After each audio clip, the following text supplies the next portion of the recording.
Most of us have some form of a government-issued identification card in our wallet that would include a driver's license. It proves who we are and allows us to get a job, open a bank account, or buy a home. But for people in tough situations, the very thing they need to turn their lives around and get help can be out of reach. Tonight, in a special report, the barriers making it tough to get a simple ID. Timothy Bender is behind bars charged with possession of methamphetamine. On this day, he's one of 31 inmates at the Ingham County Jail waiting to get identification through the Michigan Secretary of State's mobile office. How long has it been since you've had a legal ID? Approximately 3 years. Wow. Yeah, it's been a long time. In and out of jail, using drugs, just not caring, you know. But he cares now. Bender says he's in a treatment program at the jail and has high hopes for his future.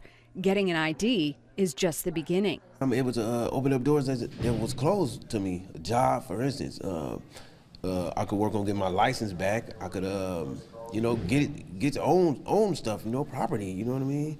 Ingham County Judge Rosemarie Aquilina says everyone deserves an ID, and she's frustrated it's not easy for everyone to get one. I recently had a case with a gentleman. He had bond conditions, had to get back to work. He didn't have a birth certificate, couldn't get a driver's license.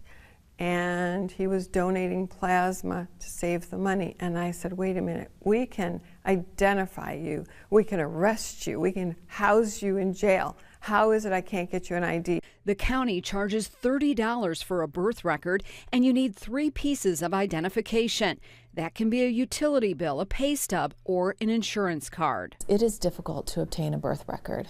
There are many barriers, whether that be financial or knowing the information and having the necessary documents to obtain the birth record. Ingham County Clerk Barb Byram says in some cases she's waived the cost, a cost the judge says should never keep someone from getting an ID. It is a matter of public safety. If one person is maimed or killed because a drunk driver couldn't be tested because they're an addict, and we didn't find out about it because they couldn't comply, because they had no ID, it's priceless. It's a lawsuit.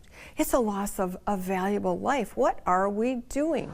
While the judge runs into roadblocks for IDs, the county sheriff is trying to make sure inmates released from his jail have a valid ID. Scott Rigglesworth knows without one, many of them will end up right back where they are now, behind bars. And imagine the frustration of finally getting out. You're trying to get your life on the right track, but yet you just don't have that one piece, that one thing you need to start doing that. If we can be that conduit to eliminate some of those barriers, then we're going to do it. The sheriff's office teamed up with a nonprofit to cover the cost. For jail inmates like Timothy Bender, the chance to get an official picture ID represents a step forward in his recovery. It felt like I was doing something responsible. It felt good, you know what I mean? Like, you know, something I could tell my family, like, yes, I'm doing something positive now. Something positive for inmates in this jail, but for many out on the streets, the barriers to getting identification remain. Why can't we give someone who is indigent, regardless of whether we've arrested them or not, who we can identify, a free ID so they can take care of business? Judge Rosemarie Aquilina has appealed to state lawmakers to introduce legislation to make IDs more accessible for people who are homeless, jailed, or simply can't afford it. She says she'll keep on pushing until it gets done.